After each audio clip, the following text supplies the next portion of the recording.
อัปเดตสภาพอากาศประจำวันที่9 ธันวาคม 2025อากาศโดยรวมนี่แมนหนาวเย็นในตอนเที่ยงคืนหาเช้าในทั่วทุกภาคของประเทศลาวมาเบิ่งทางภาคเหนือหนาวเย็นในตอนเที่ยงคืนหาเช้าอุณหภูมิอยู่ที่10-14 องศาเบื้องภาคตะวันออกนี่จะหนาวเย็นกว่าภาคตะวันตกประมาณ 1-2 องศาเนาะส่วนว่าตอนใต้ของแขวงสัญญบุรีนี่อากาศจะใกล้เคียงกับภาคกลางแต่ว่าอุ่นขึ้นเล็กน้อยเนาะมาเบิ่งทางภาคกลางจะหนาวเย็นในตอนเที่ยงคืนหาเช้าอุณหภูมิอยู่ที่17-20 องศาแขวงไชยสมบูรณ์แขวงบุรีคำไส้และก็ตอนเหนือของแขวงขมวน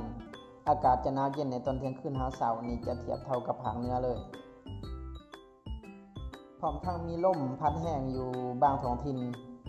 ในตอนกลางเว้นเนาะเช่นว่าแขวงบุรีคำไส้แขวงขมวน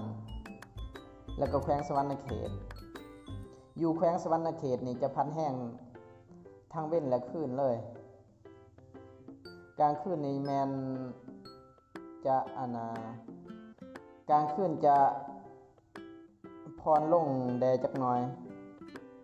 สำหรับลมเนาะมาเบิ่งทางภาคใต้อากาศจะหนาวเย็นในตอนเที่ยงคืนหาเช้าอุณหภูมิอยู่ที่16-19 องศาเขตปากซองกระลึมดักจึงโต้ยสมวยอากาศหนาวเย็นในตอนเที่ยงคืนหาเช้าอุณหภูมิอยู่ที่13-15 องศา